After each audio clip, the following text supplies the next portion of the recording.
कुछ दिन पहले हम रात्रि में बैठे थे और मन में एक भाव आया। देखिए, ये हम निवेदन सबसे करते हैं कि आपने खूब रसिक जनों के पद गाए, लेकिन अब स्थिति ये होनी चाहिए कि आप स्वयं भी कुछ कुछ पद लिखिए। तो मन में भाव आया कि ठाकुर जी को माखन मिश्री पसंद है, ठाकुर जी को दूध पसंद है, ठाकुर जी को दही पसंद है। हमारी किशोरी जी को क्या प्रिय लगता है? ठाकुर जी को तो दूध पसंद है, पर किशोरी जी को क्या प्रिय है?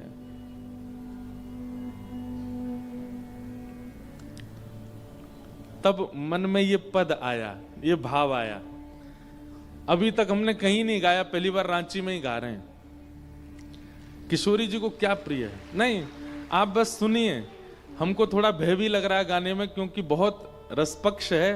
पता नहीं आप लोग किस रूप में लेंगे, लेकिन सामने श्री राधा रमन जी प्रमुख श्रोता बैठा रखे हैं ना आपने, इनको सुना रहे हैं हम। तो आप लोग ध्यान से सुनिए। आहा, हरे श्री जी को भावत दूध मलाई। किशोरी जी को क्या प्रिय है? मलाई प्रिय लगती है। मलाई जानते हैं? मलाई किसको कहते हैं? दूध के ऊपर जो मलाई जम जावे, वो किशोरी जी को वो प्रिय है। श्री जी को भावत दूध मलाई, ओटो दूध, ओटो दूध। अब ये ब्रज भाषा है। ओटो, ओटो दूध मतलब जो दूध खूब देर तक ओटाया गया हो, गर्म किया गया हो, वो अपने अपने रूप से आधा हो गया हो, उसको ओटा हुआ दूध कहते हैं। ओटो दूध सकोरा भर के, ओटो दूध। अच्छा, ओटे दूध की एक खास बात क्या है? ओटा हुआ दूध जो होता है ना, वो मलाई युक्त ही होता है। उसमें इतनी मलाई बन चुकी होती है कि वो इतना गाढ़ा हो जाता है, जब पिएंगे तो अपने आप मलाई आती रहती है। श्री जी को वो बहुत प्रिय है। ओटो दूध सकोरा भर के, मिट्टी के ग्लास को, पात्र को सकोरा कहते हैं। ओटो दूध सकोरा भर के, अधर ले पीवत प्यारी, अधर ले पीवत प्यारी, छलकत अधरामृत मुख कोने, छलकत अधरामृत मुख कोने। अच्छा, लीला कैसी है? ये कहीं पढ़ी गई, देखी गई, सुनी गई लीला नहीं है, ये अपने आप मन में आई तो ये पद लिखा है कि ठाकुर जी किशोरी जी से मिलने आए हैं। किशोरी जी ठाकुर जी से मिलने निकुंज में जब जाती हैं तो एक दूसरे को जो प्रिय भाव लगता है ना, वो संग लेके जाते हैं। तो आज नंद भवन सो ओटो भयो दूध और मलाई रोटी सब लेकर के ठाकुर जी गए श्री जी के काजे। बढ़िया केसर युक्त, मिश्री युक्त ओटो भयो दूध जैसे ही ठाकुर जी ने प्रस्तुत कियो तो श्री जी इतनी मचल गई। एक तो ओटो भयो दूध अति प्रिय, वो भी श्याम सुंदर लेकर के आए हैं। किशोरी जी ने तुरंत लियो और इतनी तीव्रता से मुख से लगा करके पीन लगी कि किशोरी जी के दोनों अधरन के कोने से वो दूध छलकन लगो, वो दूध बाहर आने लगो।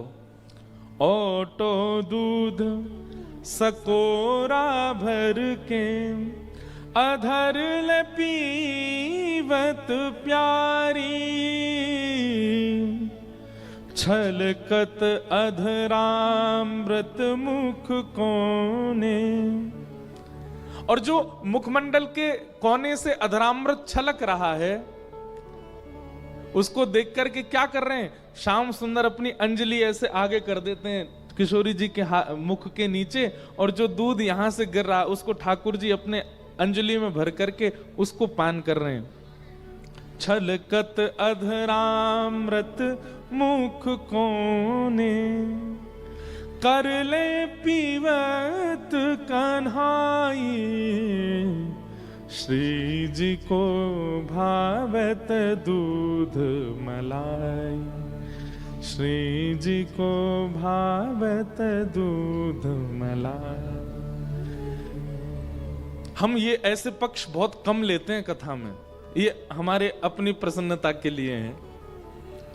लेकिन आज जगन्नाथ जी का दर्शन हुआ और जयदेव महाप्रभु की गीत गोविंद से कथा का प्रारंभ हुआ, इसलिए रसपक्ष अलग चला गया है। और हम आपको केंद्र में लेकर के बिल्कुल नहीं बोल रहे हैं, हम राधा रमण जी को केंद्र में लेके बोल रहे हैं। हमारे वृंदावन में एक स्थान है गोरीलाल, क्या नाम है? गोरीलाल कुंज। बहुत छुपा हुआ स्थान है, सब नहीं जा पाएंगे वहां, पर अगर आप पर कृपा हो गई तो आपको दर्शन हो जाएगा। स्थान का नाम गोरीलाल इसलिए है क्योंकि वहां ठाकुर जी के रूप में किशोरी जी बैठी हैं और किशोरी जी के रूप में ठाकुर जी बैठे हैं। जैसे युगल सरकार होते हैं ना हर मंदिर में, तो युगल सरकार में ठाकुर जी हैं और श्री जी हैं, पर गोरीलाल कुंज के दर्शन अलग हैं। वहां ठाकुर जी जो हैं वो श्री जी हैं, श्री जी ठाकुर जी को श्रृंगार करके बैठे हैं और ठाकुर जी श्री जी के श्रृंगार में बैठे हैं, इसलिए वहां कारेलाल नहीं है, गोरीलाल गोरीलाल कुंज। तो गोरीलाल कुंज की एक बड़ी सुंदर लीला है कि एक बार श्री जी दूध पी रही कटोरा लगा के मुख से, सत्य घटना है।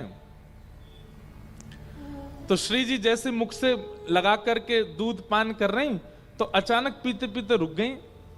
ठाकुर जी बोले, कहा भयो श्यामाजू, आप रुक काहे को गई? बोले, ऐसा लग रहा है कि यार दूध में कछु पड़ो है का। ठाकुर जी बोले, लाओ मुझे दिखाओ। तो जैसे श्री जी ने दी, ठाकुर जी ने देखी, ना यहाँ में तो कछु ना है, बिल्कुल बढ़िया दूध है, आप काहे को ना पी रही? अरे कछु ना है, ले पियो। श्री जी ने फिर से मुख से लगा, अरे ना ना मुंह तो कछु दिख रहा है यहाँ में।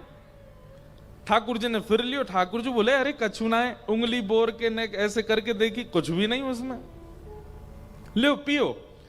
श्री जी ने फिर मुख, अरे ना ना देखो यहाँ में कछु है। तो ठाकुर जी बोले, अब एक काम करो, मोह मत दो, आप ऐसे ही रखो, मैं आपके बगल से देखूंगा, यहाँ से देखूंगा कहा है। तो श्री जी ऐसे हैं और ठाकुर जी यहां गाल से गाल स्पर्श करा के अब झांक रहे हैं भीतर की कहा है। तभी ठाकुर जी को पता चली श्री जी की जो नथ बेसर है ना, वहां में एक मणि लग रहा, वो चमक रहा दूध में।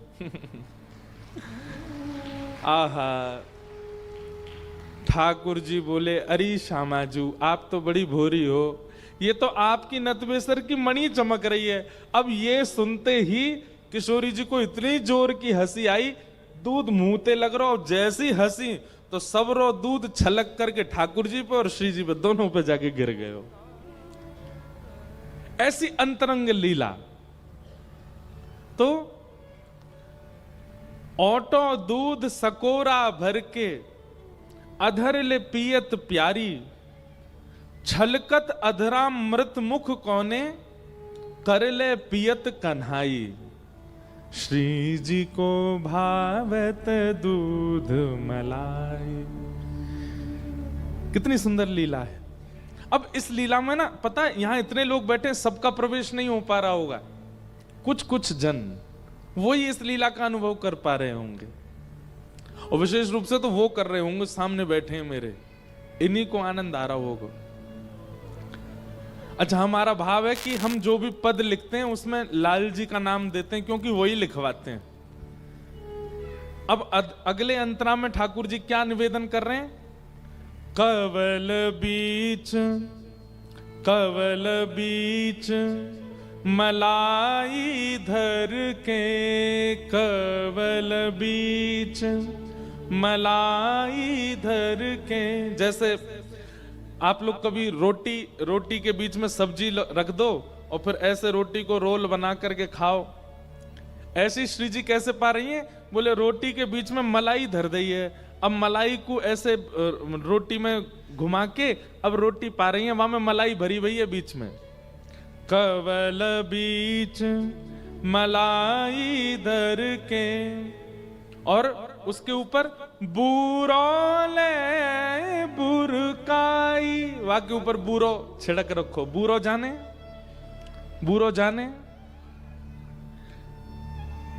एक व्यक्ति से हमने पूछा, मैंने कि बूरा किसको कहते हैं? बोले पिसी हुई चीनी। पिसी हुई चीनी नहीं होती बूरा, बूरा होता मिष्ठान है, पर वो बतासा होता है ना। अब क्या आप लोग विदेशी नहीं हो, हैं झारखंड में ही रहते हो, सब पता ही है, बूरा बतासा सब जानते ही हैं। तो श्री जी ने रोटी में मलाई धर रखी है, बीच में बूरा बुरक रखो है, और अति आनंद।